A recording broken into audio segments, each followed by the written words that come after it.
If you have just finished Serial Experiments Lain and have came to watch this video, that's because you probably understood nothing. And I get it, Lane is a show which is full of symbolical and metaphorical elements and also follows non-linear storytelling. So it obviously becomes very hard to get anything. But don't worry, in today's video, we are diving deep into Serial Experiments Lain. I'll explain the show in detail, who Lane really is, how she was created, what the Wired represents, Masami Eiri, Cyberia, the Knights, the Men in Black, and what the ending actually means, etc. I am not covering the entire plot step by step because that way it will be too long and boring. So rather I am explaining the key concepts and characters that define the series, which will clear all your doubts and will make you understand the show completely. So let's begin. Lane was born in the wild, but how exactly is never explained. It's left entirely up to interpretation. My speculation is that she was born through a glitch that occurred when Masami Eiri uploaded his consciousness into the wired, gaining godlike power. This glitch resulted in Lane's creation. At first, she was just an omnipotent being, unable to interact, speak, or do anything. She could only observe, but she had immense potential, enough to become a godlike presence capable of breaking the barrier between the real world and the wired. Masami Eiri noticed her and, with help from the knights, brought her into the real world by giving her a physical body. He arranged for her to have a fake family and friends and hired two men in black through a third party to watch over her so she wouldn't get hurt. His goal was to manipulate her into working in the wired, ultimately pushing her to break the boundary between the wired and the real world and give up her body to become a god. Now you might ask, if she was already present in the wired, why bring her into the real world only to have her return to the wired? Well, as I mentioned, while she was omnipotent, all she could do was watch. She couldn't act. To fully utilize her potential, Eri needed to bring her into the real world. Doing so gave her a personality, a consciousness. After this, it became possible to activate and direct her powers more effectively. Lane's father later tells her, for communication, you need a powerful system that will mature alongside your relationships with people. As Lane becomes more involved in the wired, she upgrades her computer system and her own capabilities. These upgrades mirror her deepening relationships and growing understanding. Her evolving system symbolizes her personal and social maturation, just as her father predicted. While in the wired, Lane develops multiple selves, three in fact. One is her true self, another is her wired self, and third appears later in the series. Let's look at them one by one. First, her true self. This is the version of Lane we see the most. It's the real Lane, shy, introspective, and grounded in the physical world. Second, her wired self. In the wired, Lane is bolder, more confident, and assertive. Many viewers confuse this as a separate version of Lane, but it's not. It's just a different persona she adopts in the wired. It's somewhat similar to dissociative identity disorder, but in a lighter form. This symbolizes how people can act differently online than in real life. Our wired self or personality can act differently, while our real world self or identity remains unaware of these actions. Still, it's all Lane. It's just different aspects of her expressed in different environments. Third, there's the evil Lane. Her origin is unclear, but I believe she's another result of a glitch. Remember when Lane installed the Psyche chip in her Navi? It was warned that glitches could occur, and evil Lane may have been born from that. Symbolically, this version represents the part of Lane she hates. Evil Lane embodies cruelty, heartlessness, and manipulation, traits Lane rejects. This version is responsible for spreading the harmful rumor about Arisu's supposed inappropriate relationship with her teacher, a lie that caused Arisu great pain and isolation. And talking about her family and friends, then they were obviously fake. When Lane was brought into the real world, she was given a fake family and friends. Eri, with the help from the knights, altered her friends' memories, making it seem like they had known Lane for years. Her family was also fake, not real people, but artificial constructs. There are many clues throughout the series that suggest this. Lane's family was created within the wired, then given physical bodies in the real world, just like Lane herself. This explains her sometimes odd behavior and her father's cryptic remarks. Though they function like normal people, they are entirely fabricated. Mika, Lane's sister, unlike her parents, is unaware of her artificial origins. She believes she is a normal person with her own desires and routines.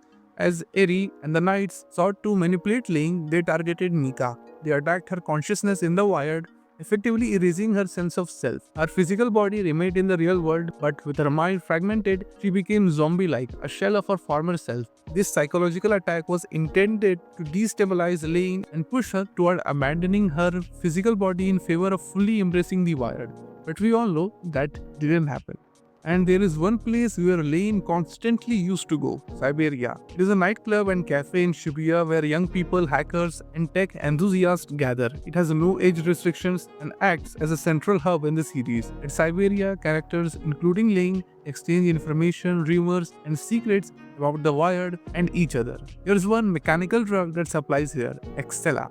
It is a nanomachine drug that, when ingested, speeds up a person's brain to operate up to 12 times faster. It's something that is served in this club. This causes users to perceive time as moving very slowly, which heightens awareness but can lead to sensory overload, hallucinations, and a distorted sense of reality. The man in Siberia who killed those people primarily because Excella drove him into a state of extreme paranoia, hallucination, and mental instability. The drug blurred the boundaries between reality and the Wired, highly suggestible and unable to distinguish what was real from what was not. When he saw Lane, his fractured mind interpreted her as a powerful, possibly divine or demonic force controlling him. He believed Lane made him do it, but in reality it was his own insanity amplified by Excella and possibly manipulated by the Knights or the Wired that drove his actions. And about Knights, you must have lots of doubts and confusions like who exactly are they, how do they operate, etc. So the Knights of the Eastern Calculus are a secret hacker group formed within the Wired. They manipulate events in the Wired and aim to collapse the barrier between it and the real world. Eiri positioned himself as a god within the Wired, and the Knights served as his followers, helping him advance his vision. Eventually, their identities were revealed by Lane, and the Men in Black tracked and killed them. The Men in Black, Carl and Lane, were employed by Tachibana General Laboratories. Initially, their job was to prevent the collapse of the barrier between the Wired and reality. However, it is revealed later that the Tachibana representative actually supported the merge and used the Men in Black to eliminate obstacles like the Knights rather than stop the plan.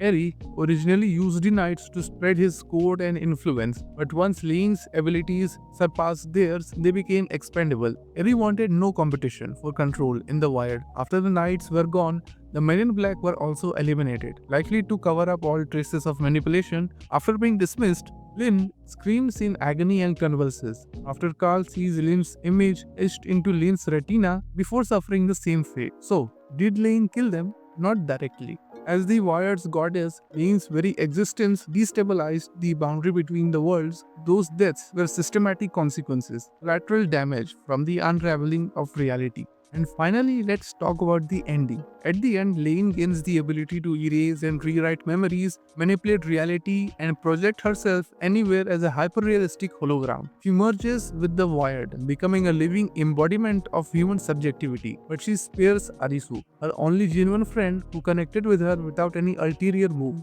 Her friendship grounds Lane in the physical world, reminding her of the value of human relationships and bodily existence. This is critical in a series where the Wired threatens to erase humanity's physical and emotional boundaries. Arisu rejects the Wired, insisting that having a body and a heartbeat matters more than a digital omnipotence. She becomes a symbol of resilience and emotional truth, something Lane comes to deeply respect. Later, Lane, having accepted her own power and identity, rejects Eiri's authority. She uses her own abilities to erase or overwrite him, effectively destroying his existence as an entity in the Wired. Masami Eiri's grotesque appearance during his final confrontation with Lane is a symbolic visualization of his true corrupted state. Eiri tried to transcend his physical form and become a god in the Wired, but in doing so, he lost his humanity. The monstrous, unstable appearance visually represents how unnatural and distorted he has become, no longer a person, but a warped digital ego. After this, Lane gives up her physical presence and erases herself from everyone's memories to repair the damage caused by the collapse of boundaries between the Wired and the real world. By doing so, she restores the separation between the two realms,